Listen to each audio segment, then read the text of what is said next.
How do I feel? It's a difficult one.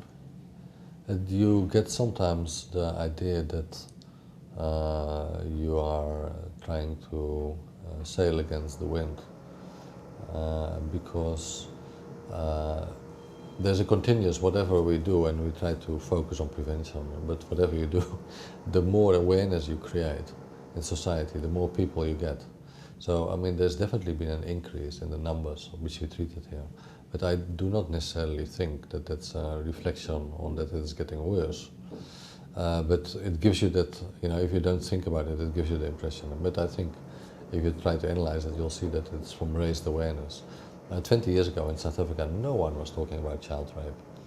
And you have to create awareness in order to attack it. To give you an example, we had a conference a few years ago, and there was a lady speaking about sexual harassment.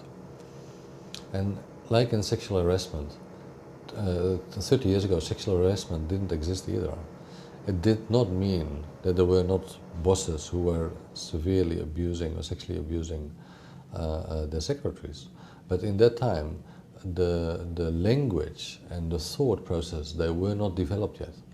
So if a secretary at that time was told by a boss, tonight you go to the supper and after you sleep together, and if you don't, you lose your job. She had no choice, she had to do it. But since that time, we've developed the terminology of sexual harassment. So now everybody knows what it is and what it means, and that it is not part of normal life, and you can do something about it. And the similarity, I see similarities with child rape. Child physical abuse has only been described 50 years ago for the first time, after the Second World War. So it has also been severely denied by the medical profession, and it was in a taboo. And child sexual abuse is more recently.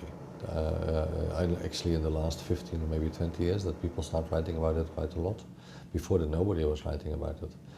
So again, in South Africa, there must have been, and we know there has been, tremendous sexual abuse in the past. But it was not problem number one. People were worried about the political situation, about threatening civil war, about fighting terrorists and leaving the country. There were all kinds of things. So people's activities and energy levels were directed at completely different areas. And now